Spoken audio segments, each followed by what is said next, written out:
Daily citizen ভয়েজের আজকের আয়োজনে প্রত্যেককে স্বাগত জানাচ্ছি।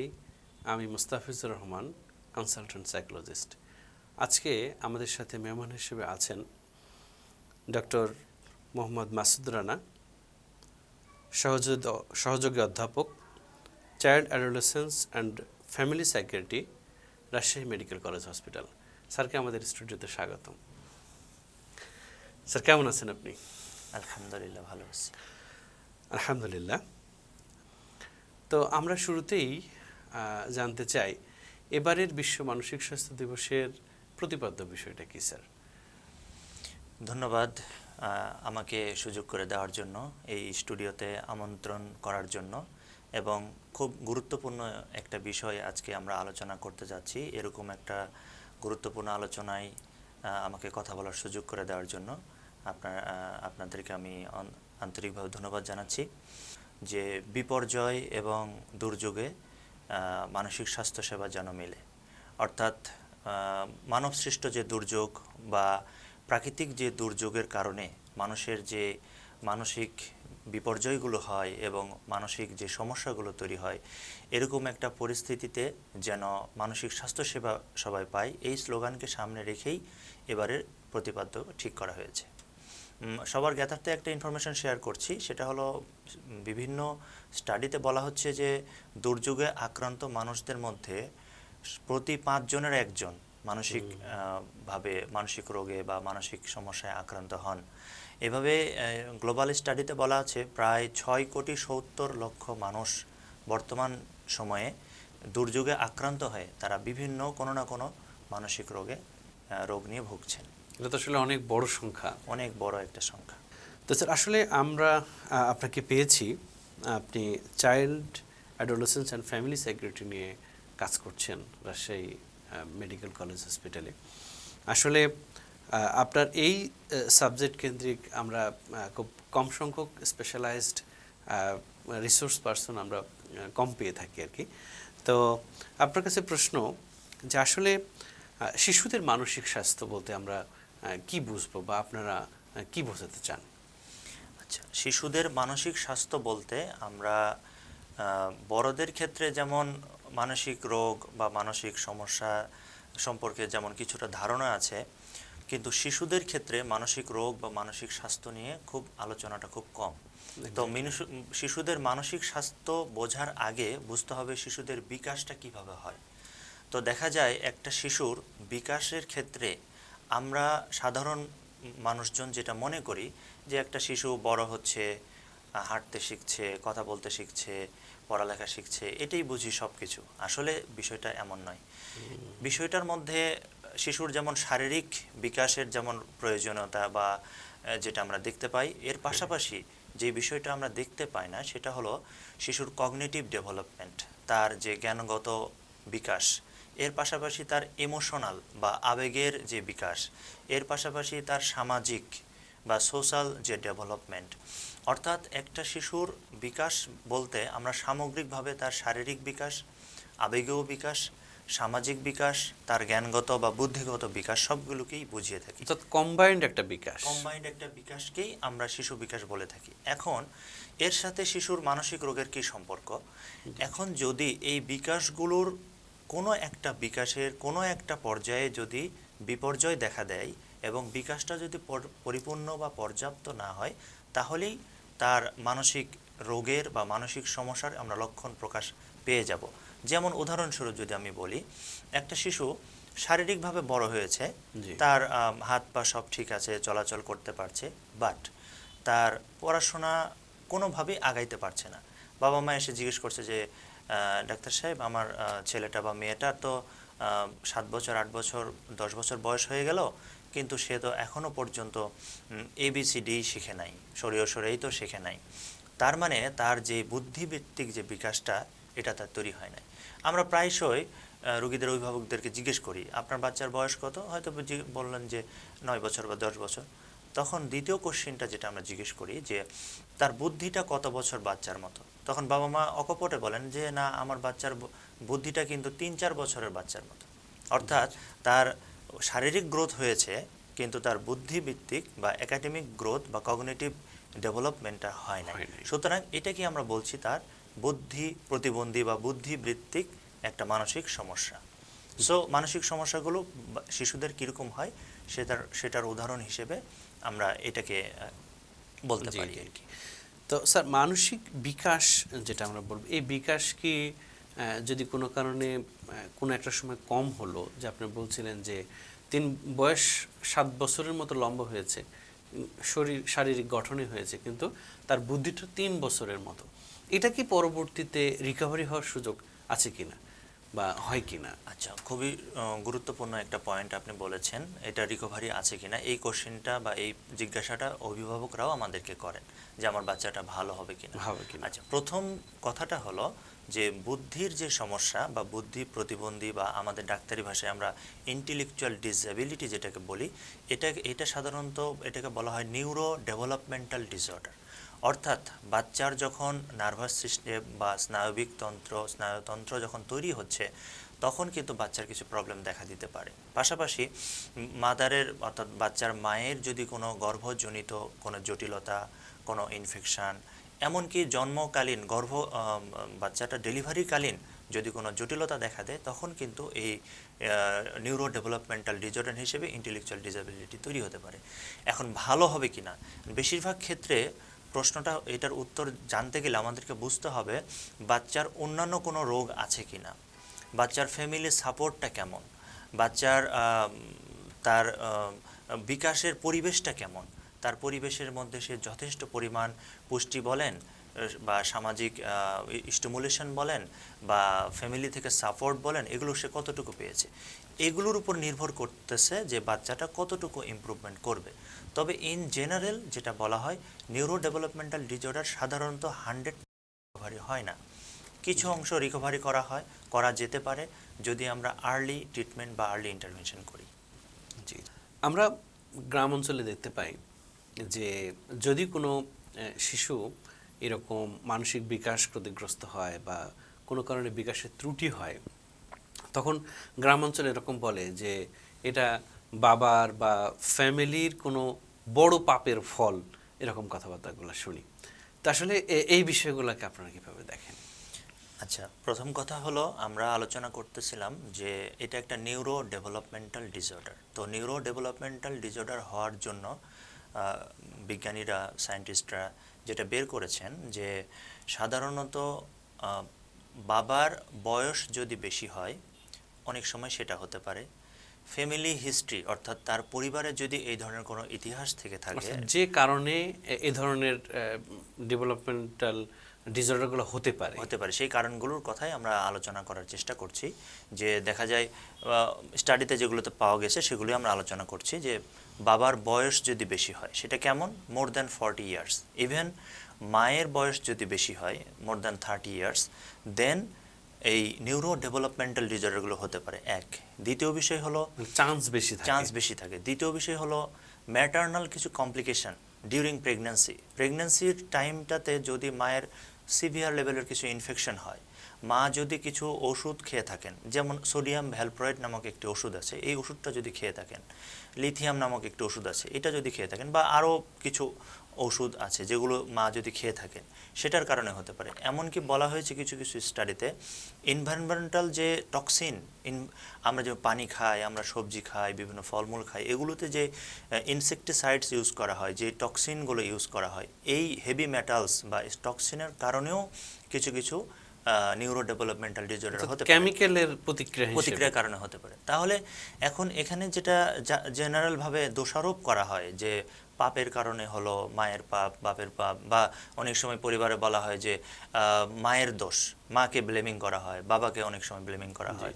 তো এটা আসলে খুব দুঃখজনক একটা ব্লেমিং, কারণ এটা আমরা এক্স্যাক্টলি আমরা জানি না যে কোন কারণে শিশুটির এই সমস্যাটা হয়েছে। এটা শুধুমাত্র একতরফাভাবে কাউকে দোষারোপ করা, এটা এক ধরনের অন্যায় হবে। এর সাথে আরেকটা বিষয় আমি অ্যাড করে দিই, সেটা হলো যে শুধু এই ব্লেমিংটা আমাদের সমাজে প্রচলিত আছে তেমনই শুধু নয়, আমাদের সমাজে আরও কিছু ভুল ধারণা প্রচলিত আছে। যেমন অটিজম স্পেকট্রামের একটা বাচ্চা অস্বাভাবিক আচরণ করছে, তো গ্রামের পাড়া প্রতিবেশীরা বলা শুরু করে যে ওকে তো জিনে ধরেছে বা ভূতে ধরেছে বা বাতাস লেগেছে বা উফরা লেগেছে, এই ধরনের কিছু কথাও কিন্তু বলা হয়। কিন্তু আসলে একটা বিষয়কে সঠিকভাবে যাচাই বাছাই না করে, সঠিকভাবে না জেনে না বুঝে এই যে কথাগুলো বা এই মন্তব্যগুলো করা হয়, এগুলো খুবই দুঃখজনক। এগুলো প্রকৃতপক্ষে বাচ্চাটারও কোনো উপকার হয় না, পরিবারেরও কোনো উপকার হয় না, এমনকি চিকিৎসার ক্ষেত্রেও বাধাগ্রস্ত হয়ে দাঁড়ায়। এটা কি মূলত জনসচেতনতার কারণেই, নাকি জ্ঞানগত বা শিক্ষাগত যোগ্যতা কম থাকার কারণে এই বিষয়গুলো আমাদের সমাজে, এটা আসলে অ্যাওয়ারনেস কম থাকার কারণে? জি, আপনি ঠিকই বলেছেন। অবশ্যই অ্যাওয়ারনেস কম থাকার কারণেই এটা হয়েছে। আরও কয়েকটা বিষয় এখানে গুরুত্বপূর্ণ। সেটা হলো, দেখেন যে বিগত কয়েক দশকে নিউরো ডেভেলপমেন্টাল ডিজঅর্ডারগুলো বেড়ে গিয়েছে। তো এখন একটা পর্যায়ে ছিল আমাদের সোসাইটি বা আমাদের সমাজের যারা আছেন তারা এগুলো সম্পর্কে জানতেন না বা এগুলো সম্পর্কে বুঝতেন না। রোগটা নতুন, কেমন করে সেটা প্রকাশ পায়, শিশুটি কেমন আচরণ করছে, অস্বাভাবিক আচরণগুলো কিভাবে করছে, তার প্রকাশগুলো পরিবারে কেমন করে হচ্ছে, এগুলো পরিবারের অনেক সদস্যরাই অনেক সময় বুঝতে পারেন না। তো যেহেতু বিষয়টা তাদের কাছে নতুন, তো তারা যে যার মতো ব্যাখ্যা দেওয়া শুরু করেন। যে কেউ বলেন এটা হয়তো বা পিতামাতার পাপের কারণে হয়েছে, কেউ বলেন এটা জিনে ভূতে ধরছে, যে যার মতো ব্যাখ্যা দেওয়ার চেষ্টা করেন। বেসিক্যালি একটা বিষয় আমাদের একটু জেনে থাকা ভালো, যেমন অটিজম স্পেকট্রাম ডিজঅর্ডার সর্বপ্রথম যখন বাংলাদেশে মানে এটা মানুষ নাম শুনলো, এটা ডায়াগনোসিসটাও কিন্তু বাংলাদেশে হয় নাই, এটা ইংল্যান্ডে ডায়াগনোসিস হয়েছে। আমি যতদূর জানি একজন ডক্টরের ছেলে বা মেয়ে হবে, তার এটা যখন উনি দেখেন যে অ্যাবনর্মাল কিছু তার বাচ্চার মধ্যে আচরণ, তো উনি এটা ডায়াগনোসিসের এক পর্যায়ে উনি ইংল্যান্ড থেকে এটা ইংল্যান্ডে নিয়ে যান। সেখানে কিন্তু ডায়াগনোসিস হয় এটা বাচ্চাটি অটিজম স্পেকট্রাম ডিসঅর্ডার নামক। প্রথম ডায়াগনোসিসটা ইংল্যান্ডে হয়েছে। তার মানে আমরা বুঝতে পারছি বাংলাদেশের মানুষ বা বাংলাদেশের ফিজিশিয়ান বলি বা বাংলাদেশের আমাদের ইন জেনারেল সোসাইটির মানুষ বলি, আমরা কিন্তু এই ডিজিজগুলো সম্পর্কে খুব বেশি আমরা কিন্তু জানতাম না। এখনো পর্যন্ত এগুলো নিয়ে প্রচুর রিসার্চ হচ্ছে, আলোচনা হচ্ছে, গবেষণা হচ্ছে, অ্যাওয়ারনেস বিল্ড আপ কিছুটা হলেও হচ্ছে, যার ফলে আজকে হয়তো আমরা আলোচনা করার সুযোগটা পেয়েছি। আপনাদের মতো মহতী উদ্যোগ যারা নিয়েছেন তাদের মাধ্যমে হয়তো সমাজে একটা পজিটিভ মেসেজ হয়তো যাবে ইনশাআল্লাহ। তো আমরা লক্ষ্য করলাম যে আসলে ডেভেলপমেন্টাল যে সমস্ত ত্রুটি এবং অটিজমের মতো দুইটার মধ্যে অনেক ধরনের মিল। তো আসলে আমরা অটিজম এবং ডেভেলপমেন্টাল ডিলে এই জায়গাগুলোকে কিভাবে পৃথক করতে পারি? আচ্ছা, এটা খুবই একটা গুরুত্বপূর্ণ এবং ক্লিনিক্যাল একটা প্রশ্ন। মূলত এই কাজটা একজন নিউরোলজিস্ট বা একজন সাইকিয়াট্রিস্টেরই কাজ, যে উনি কিভাবে এটাকে আলাদা করবেন। তো এই আলাদা করার জন্য সাধারণ মানুষের বোঝার জন্য আমি 2-3টা পয়েন্ট বলি। প্রথম কথা হলো, অটিজম স্পেকট্রাম ডিসঅর্ডার যেটাকে আমরা বলি, এটা সাধারণত সোশ্যালাইজেশনের সমস্যা, ল্যাক অফ সোশ্যাল কমিউনিকেশন আমরা বলি। আই কন্ট্যাক্ট হয় না, বাচ্চাটা সোশ্যাল কমিউনিকেশন করতে পারে না, অর্থাৎ সামাজিকভাবে সে মিশতে পারে না। বাবা মাকে যে বাবা মা বলে ডাকবে, বাবা মা তাকে নাম ধরে ডাকবে, সেটার প্রতি সে রেসপন্স করবে, চোখে চোখ রেখে কথা বলবে। এই যে একটা শিশুদের নর্মাল ন্যাচারাল সামাজিকতার যেটা প্যাটার্ন, এইটা অটিজম স্পেকট্রাম ডিসঅর্ডারে থাকে না। যেটা সাধারণত হয়, যেটা সাধারণত আমরা এক্সপেক্ট করি এটা সন্তানেরা করবে বা শিশুরা করবে, এটা থাকে না। এক। দ্বিতীয় পয়েন্ট একটা গুরুত্বপূর্ণ, এটাকে বলা হয় রিপিটিটিভ অ্যান্ড রেস্ট্রিকটিভ বিহেভিয়ার। অর্থাৎ একটা বাচ্চা সেম কাজ, সেম ড্রেস, সেম খাবার, সেম খেলনা, সেটার প্রতি সে আসক্ত থাকবে। এমনকি এক ধরনের অস্বাভাবিক আচরণ, স্পিনিং, যেমন ঘুরতে থাকবে, একটা টেবিল আছে, টেবিলের চারপাশে ঘুরছে, চরকির মতো ঘুরতেছে, আবার একই কাজ সে বারবার করবে। এটাকেই আমরা বলি RRB, অর্থাৎ রেস্ট্রিকটিভ অ্যান্ড রিপিটেটিভ বিহেভিয়ার। তাহলে এই দুটো বিষয় জানলাম, যে সোশ্যাল কমিউনিকেশনের একটা প্রবলেমের আমরা সমস্যার কথা জানলাম, আরেকটা জানলাম রিপিটেটিভ অ্যান্ড রেস্ট্রিকটিভ বিহেভিয়ার। এটা হলো core feature of autism spectrum disorder. কিন্তু ডেভেলপমেন্টাল ডিলে বা যেটা বলছেন, এটা বেসিক্যালি ডেভেলপমেন্টাল ডিলের বলতে আমরা যদি ইন্টেলেকচুয়াল ডিসএবিলিটিকে বুঝিয়ে থাকি, সেক্ষেত্রে একটা মেজর পার্থক্য হলো যে ইন্টেলেকচুয়াল ডিসএবিলিটি বা বুদ্ধি প্রতিবন্ধীর ক্ষেত্রে তার সোশ্যাল কমিউনিকেশন থাকবে, তার সাধারণত রেস্ট্রিকটিভ রিপিটেটিভ বিহেভিয়ার সাধারণত থাকবে না, কিন্তু বুদ্ধির ক্ষেত্রে তার ঘাটতি দেখা যাবে। সে কমিউনিকেশন করতে পারবে, বাট বুদ্ধিটা তার ঘাটতি থাকবে। সুতরাং জি, জি। অটিজম স্পেকট্রাম ডিসঅর্ডার এবং ডেভেলপমেন্টাল ডিলে বলতে যদি আপনি ইন্টেলেকচুয়াল ডিসএবিলিটিকে বুঝিয়ে থাকেন, তাহলে এই দুটার মধ্যে পার্থক্য হলো এই। তবে একটা বিষয় একটু খেয়াল রাখতে হবে যে অটিজম স্পেকট্রাম ডিসঅর্ডারের সাথে প্রায় 40% শিশুদের ক্ষেত্রে ইন্টেলেকচুয়াল ডিসএবিলিটি থাকতে পারে, অর্থাৎ দুটো একসাথে থাকতে পারে। অনেক সময় দুটোকে আলাদা করা যায় না, দুটো একসাথে অনেক সময় থাকতে পারে। জি, জি, জি। খুবই গুরুত্বপূর্ণ আমরা একটা উত্তর পেলাম এখান থেকে। আচ্ছা, আমাদের দেশে তো অনেক ধরনের এরকম ডেভেলপমেন্টাল ডিলে বলেন, এই জায়গাগুলোতে অনেক ধরনের হতে পারে। তো সেক্ষেত্রে আমাদের দেশে সাধারণত কি কি ধরনের শিশুদের এ ধরনের ডেভেলপমেন্টাল ডিলে বা অটিজম রিলেটেড এ ধরনের রোগ হতে পারে? আমাদের সাধারণত হয় কি ধরনের রোগগুলা? আচ্ছা, আমরা একজন প্র্যাকটিসিং সাইকিয়াট্রিস্ট হিসেবে আমার চেম্বার এবং হসপিটালে আমার যে কর্মক্ষেত্র, সেখানে আমরা যে রোগীগুলা বেশিরভাগ পেয়ে থাকি, তার মধ্যে সবচেয়ে বেশি যেটা আমরা পেয়ে থাকি সেটা হলো ইন্টেলেকচুয়াল ডিসএবিলিটি, যেটা আমরা আলোচনা করছিলাম যে তার বুদ্ধির ঘাটতি, তার অ্যাডাপ্টেশনের সমস্যা, এটা হলো ইন্টেলেকচুয়াল ডিসএবিলিটি হলো এক।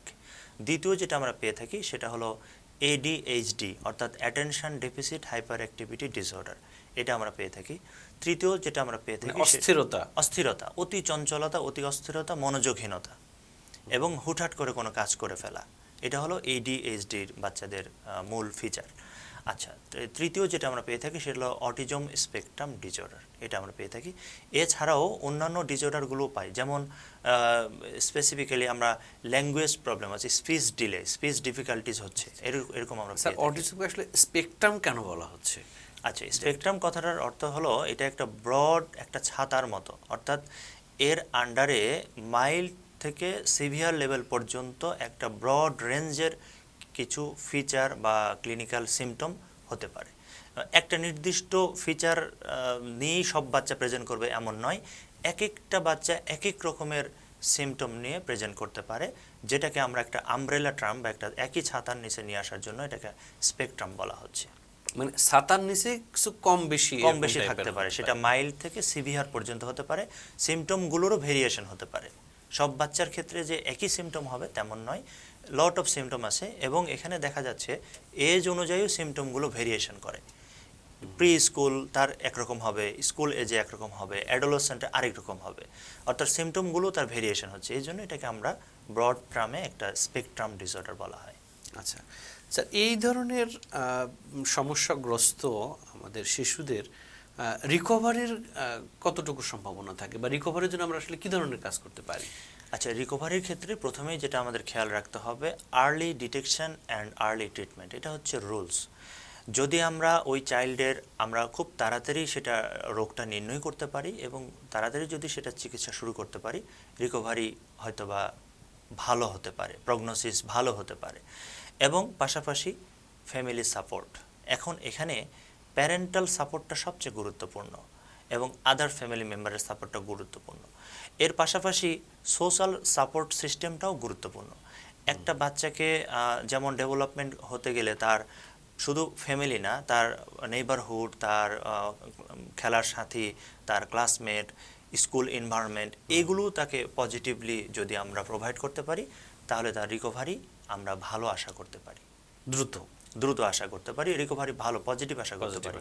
আর যদি আমরা সোশ্যাল সাপোর্টটা পর্যাপ্ত পরিমাণে যদি সে না পায়, তাহলে অনেক সময় রিকভারি ডিলে হতে পারে।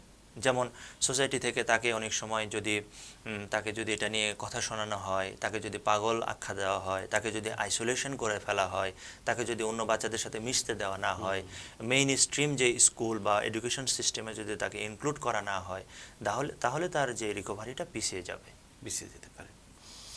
ঠিক আছে। তো আসলে আমাদের দেশে যে সমস্ত শিশুদের বিকাশজনিত ত্রুটি হয়, তাদের ক্ষেত্রে কি এরকম হয় যে তারা ড্রাগ অ্যাবিউজ বা কোনো গুরুতর মানসিক পরবর্তী যে ধরনের রোগগুলো আছে, যেমন স্কিজোফ্রেনিয়া বা অন্য কোনো এই ধরনের কি অসুখে আক্রান্ত হওয়ার পসিবিলিটি বেশি থাকে না? আসলে এই বিষয়টা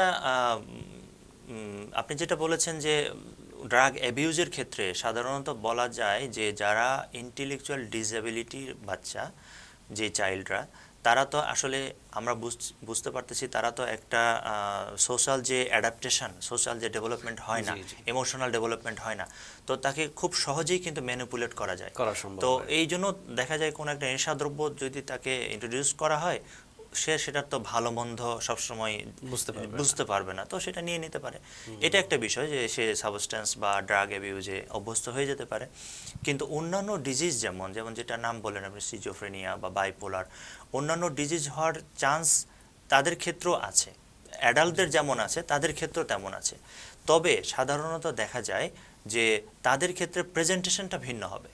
সিজোফ্রেনিয়া বা বাইপোলার বা অন্যান্য মেন্টাল ডিসঅর্ডার, তাদের ক্ষেত্রেও বড়দের একটা নর্মাল চাইল্ডের হওয়ার চান্স যেমন, তাদের ক্ষেত্রে হওয়ার চান্স বেশি থাকতে পারে, কিন্তু প্যাটার্ন অফ প্রেজেন্টেশনটা ভিন্ন হবে আর কি। এটাই পার্থক্য। তো আমাদের দেশে এ ধরনের এএসডি, এডিএইচডি অথবা ডেভেলপমেন্টাল ডিলে, এই টাইপের যদি আমরা ত্রুটি দেখি বাচ্চাদের ক্ষেত্রে, তো সেক্ষেত্রে আমাদের দেশে সরকারিভাবে বা বেসরকারিভাবে কি ধরনের সহযোগিতা সুযোগ আছে বা কি ধরনের সহযোগিতা আমরা পেতে পারি?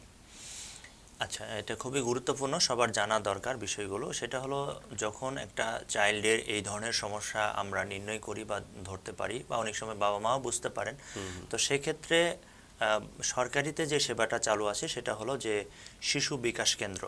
প্রতিটি মেডিকেল কলেজ হসপিটালে একটা শিশু বিকাশ কেন্দ্র, রাজশাহী মেডিকেল কলেজেও শিশু বিকাশ কেন্দ্র চালু আছে। এখানে একজন চাইল্ড সাইকোলজিস্ট আছেন, এখানে একজন ডেভেলপমেন্টাল থেরাপিস্ট আছেন, এবং সাইকিয়াট্রিস্ট হিসেবে আমি চাইল্ড এবং অ্যাডোলেসেন্ট সাইকিয়াট্রিস্ট হিসেবে এখানে কাজ করছি। এটা একটা টিম ওয়ার্ক, কম্বাইন্ডলি এটা আমরা কাজ করি। তবে যেখানে শিশু বিকাশ কেন্দ্র নেই সেখানে সাধারণত মনোরোগ বিভাগ এটাকে দেখবেন, তারা এটাকে ডিল করতে পারবেন। পাশাপাশি শুধু মনোরোগ বিভাগ নয়, শিশু নিউরোলজি অর্থাৎ শিশু স্নায়ুরোগ বিশেষজ্ঞ এখানে তাদেরও ভূমিকা আছে। কারণ যদি দেখা যায় শিশুটির স্নায়বিক সমস্যাও যদি থাকে, সেক্ষেত্রে আমাদের একটা কম্বাইন্ড টিম ওয়ার্ক করতে হয় এখানে। এটা হলো সরকারিতে আমি কথা বলছি। আর বেসরকারি ক্ষেত্রেও প্যাটার্নটা এমনই হবে যে একজন শিশু চাইল্ড সাইকিয়াট্রিস্ট বা চাইল্ড অ্যান্ড অ্যাডোলেসেন্ট সাইকিয়াট্রিস্ট বিষয়টা ডিল করবেন, পাশাপাশি শিশু neuro developmental specialist or child neurologist, তারা কম্বাইনলি এই বিষয়টা ডিল করবেন। আপনার আলোচনার মধ্যে এসেছে যে হ্যাঁ, এই ধরনের যাদের সমস্যা হয় বাচ্চারা, তারা সামাজিকভাবে বিভিন্নভাবেই হেয় প্রতিপন্ন হয়, এরকম বিষয়গুলো দেখা যায়। তো সেক্ষেত্রে সচেতন মানুষ হিসেবে আমাদের আসলে করণীয় কি ব্যাপারে? আচ্ছা, এখানে প্রথম যেটা কাজ করণীয় সেটা হলো যে পরিবারের মধ্যে একটা সচেতনতা তৈরি করা, বিশেষ করে পরিবারের অন্যান্য সদস্য যারা আছেন তাদেরকে এই সঠিক তথ্যটা দেওয়া যে বাচ্চার কি সমস্যা হয়েছে, কেন হয়েছে, সেটা ট্রিটমেন্ট কিভাবে হবে। এর পাশাপাশি সামাজিক যেই আমাদের নেতৃত্বস্থানীয় ব্যক্তিবর্গ আছেন, সমাজের যারা নেতৃত্ব দেন, মসজিদের ইমাম সাহেব বা অন্যান্য ধর্ম প্রতিষ্ঠানের যারা দায়িত্বশীল ব্যক্তিবর্গ আছেন, সমাজের অন্যান্য দায়িত্বশীল ব্যক্তিবর্গ যারা আছেন, তাদেরকে এই বিষয়গুলো নিয়ে সচেতন করা, যাতে তারা তাদের সমাজে, তাদের যে কমিউনিটিতে তারা যেন সঠিক মেসেজটা দিতে পারেন। পাশাপাশি আমাদের যে print media, electric media, social media, এগুলোতে এই সংক্রান্ত সঠিক তথ্যগুলো যদি আমরা প্রচার প্রসার করতে পারি এবং তুলে ধরতে পারি, তাহলে আশা করা যায় ভুল ধারণাগুলো কেটে যাবে এবং আমরা সামাজিকভাবে বিষয়গুলো নিয়ে সচেতন থাকব। আচ্ছা, এবার আমরা জানতে চাই আসলে আমাদের সমাজে আপনি বলেছেন যে পূর্বেই যদি আমরা রোগটাকে নির্ণয় করতে পারি তাহলে রিকভারির চান্সটা বেশি থাকে। তো সেক্ষেত্রে আমরা জনসচেতনতার জন্য আমরা এখানে কি ধরনের পদক্ষেপ আমরা নিতে পারি, যে এই প্রবলেমটা হলো কি না এটাকে বোঝার জন্য, খুব সহজেই বোঝার জন্য, ট্রিটমেন্টের জন্য আমরা প্রস্তুতি নিলাম, এর জন্য আমরা আসলে কি করতে পারি? আচ্ছা, এই জন্য আসলে বিষয়টা হলো যে বাবা মাকে প্রথমেই আমরা ট্রেন আপ করতে হবে। অনেক সময় দেখা যায় যে একটা শিশুর বিকাশ কিভাবে হচ্ছে, কতটুকু হয়, তার বয়স অনুযায়ী তার বিকাশের লেভেলগুলো আলাদা হয়। তার যেই শারীরিক বিকাশ, মানসিক বিকাশ, আবেগের বিকাশ, সামাজিক বিকাশগুলো বয়সের সাথে সাথে পরিবর্তিত হয়। তো এই সংক্রান্ত বিষয় নিয়ে বাবা মার যদি জানা থাকে, কিছুটা হলেও যদি থাকে, তাহলে উনি খুব সহজেই নির্ণয় করতে পারবেন যে আমার চাইল্ডের কি সমস্যা হচ্ছে। তো এই পরিস্থিতিতে যদি প্যারেন্টরা খুব সচেতন করা যায়, তাদেরকে যদি এডুকেট করা যায়, তাহলে খুব সহজে নির্ণয় হতে পারে। আর যে বিষয়গুলো আমরা আলোচনা করলাম, যদি আমরা ইন জেনারেল সোসাইটিতে আগে থেকেই যদি বিষয়গুলো নিয়ে আমরা আলোচনা করি, সোশ্যাল মিডিয়া বা প্রিন্ট মিডিয়া বা ইলেকট্রিক মিডিয়াতে যদি আমরা বিষয়গুলো নিয়ে সচেতনতামূলক আলোচনা করতে থাকি, তাহলে আশা করা যায় একটা। সেক্ষেত্রে আমাদের দেশে তো প্রাইমারি স্কুল বা এই টাইপের যে ধরনের প্রতিষ্ঠানগুলো আছে, সেই জায়গাগুলোর টিচারদেরকেও যদি আমরা সচেতনতামূলক প্রশিক্ষণ দিতে পারি, তাহলেও মনে হয় আরো কিছু আপনি সহযোগিতা। খুব গুরুত্বপূর্ণ কথা বলেছেন যে স্কুল মেন্টাল হেলথ, এটা একটা গভর্নমেন্টের একটা গুরুত্বপূর্ণ ইস্যু, এবং WHO অর্থাৎ ওয়ার্ল্ড হেলথ অর্গানাইজেশনের তাদের একটা গুরুত্বপূর্ণ প্রজেক্ট হলো যে স্কুল ভিত্তিক মানসিক স্বাস্থ্য সেবা। তো এটা এখনো পর্যন্ত আমাদের দেশে পুরোপুরিভাবে চালু হয়নি, পাইলট কিছু প্রজেক্ট চালু আছে, চলছে। কিন্তু এটা যদি করা যায়, আমাদের এই স্কুল, প্রাইমারি স্কুল টিচার বা অন্যান্য যে সমস্ত শিক্ষা প্রতিষ্ঠান আছে, শিক্ষকদেরকে যদি আমরা প্রশিক্ষিত করতে পারি, অবশ্যই এটার একটা পজিটিভ ইমপ্যাক্ট আমরা পাবো, সমাজে অবশ্যই পাবো আমরা পাবো। ইনশাআল্লাহ। তো আসলে আমাদের শিশুদের ডেভেলপমেন্টের ক্ষেত্রে বয়ঃসন্ধিকাল একটা ফ্যাক্ট। আসলে এই সময়টা এমন হয় যে সে অন্যদেরকে বোঝে না আর অন্যরা তাদেরকে বোঝে না। তো এই বয়ঃসন্ধিকালে স্বাস্থ্য সচেতনতায় অভিভাবকরা আমরা কি ধরনের কাজ করতে পারি? আচ্ছা, বয়ঃসন্ধিকালীন সময়টাকে আমরা ট্রানজিশনাল পিরিয়ড বলি। চাইল্ডহুড থেকে অ্যাডাল্টহুডের, অ্যাডোলেসেন্ট পিরিয়ডের একটা ট্রানজিশন ঘটে। তো এই পিরিয়ডগুলোতে বিভিন্ন রকমের মানসিক সমস্যা, আবেগজনিত সমস্যা তৈরি হতে পারে। এমনকি এই সময়গুলোতে নেশা দ্রব্য বা ড্রাগ অ্যাবিউজের বিষয়গুলো অনেক সময় বেড়ে যেতে পারে। আরেকটা গুরুত্বপূর্ণ বিষয় হলো বর্তমান যুগে যেটা আমরা পাচ্ছি, সেটা হলো ডিভাইস আসক্তি। অ্যাডোলেসেন্ট পিরিয়ডে তারা যদি ডিভাইসটা কন্ট্রোল না থাকে, এটা যদি ইউজটা অনেক বেশি হয়, এই সংক্রান্ত অনেক জটিলতা আমরা পাচ্ছি। তো সুতরাং বাবা মাকে বা পরিবারের যারা সদস্যরা আছেন, তাদেরকে সবাইকেই বিষয়গুলো সম্পর্কে সচেতন থাকা জরুরি। বাচ্চা, অ্যাডোলেসেন্ট একটা ছেলে বা মেয়ে কার সাথে মিশছে, ডিভাইসে কতটুকুন সময় সে ব্যয় করছে, তার আসলে সুস্থ বিনোদনের কোনো ব্যবস্থা করা হয়েছে কিনা, বাবা মা তাকে কতটুকু সময় দিচ্ছেন, এই বিষয়গুলো খুব গুরুত্বপূর্ণ, এগুলো খেয়াল রাখা জরুরি। আর একটা অ্যাডোলেসেন্টের মানসিক স্বাস্থ্য পরিবর্তন আসছে কিনা, তার আচার আচরণ কোনো পরিবর্তন আসছে কিনা, ঘুমের প্যাটার্নের কোনো চেঞ্জ আসছে কিনা, খাদ্য অভ্যাসের কোনো পরিবর্তন আসছে কিনা, এরকম কিছু সিমটম আছে যেগুলো দেখলে আমরা বুঝতে পারবো যে সংশ্লিষ্ট অ্যাডোলেসেন্ট ছেলেটি বা মেয়েটি সে হয়তো বা কোনো মানসিক রোগে আক্রান্ত হচ্ছে, বা মানসিক রোগ না হলেও মানসিক কোনো একটা সমস্যার মধ্যে দিয়ে ডিস্টারবেন্সের মধ্যে দিয়ে সে যাচ্ছে। এটা আমরা বুঝতে হবে, এবং বোঝার পরপরই এটার একটা ইনিশিয়েটিভ নিতে হবে।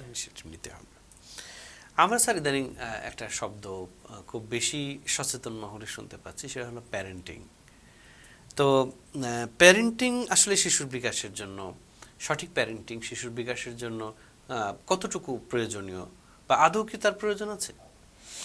আচ্ছা, এটা আসলে আমরা একটা কথা বলি ডাক্তাররা, যে বাবা মা সন্তান জন্ম দিয়েছেন, দিলেই শুধু বাবা মা হয়ে যায় না, বাবা মা হয়ে উঠতে গেলে আরও অনেক কাজ বাকি রয়েছে।